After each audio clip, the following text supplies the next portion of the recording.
Қайырлы күн шаңырақ оқырмандары. Бүгін бізде кезек түсірілім. Қызылорда қаласы Қазантаев көшесінде орналасқан өрт сөндіру бөліміне қарама қарсы Қазантаев 31-ші үйінен пәтер көрмекшіміз.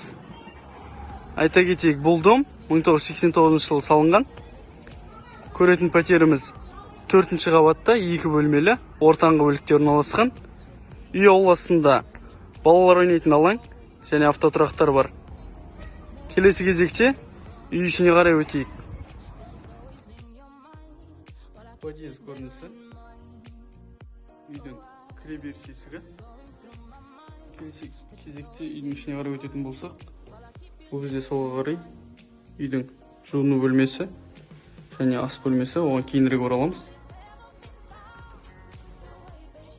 Кіреберістен солға қарай үйдің жатын бөлмесі орналасқан.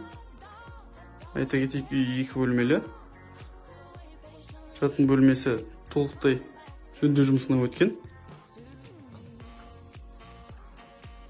Жатын бөлмеден әрі қарай бұл үйіміздің қонақ бөлмесі.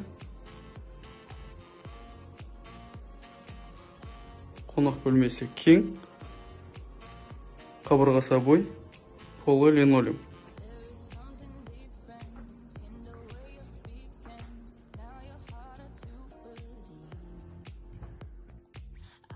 Келесі кезекте бұл бізде кіреберістен солға қарай орналасқан үйіміздің ас бөлмесі.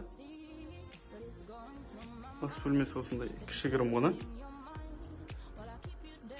Ас бөлмесіне ары өтетін болсақ, бұл бізде үйіміздің балкон орналасқан.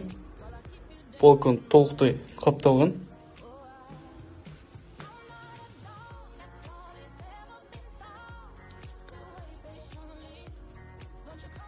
Және ас бөлмесінен кейін бұл бізде үйіміздің гигиеналық торабы.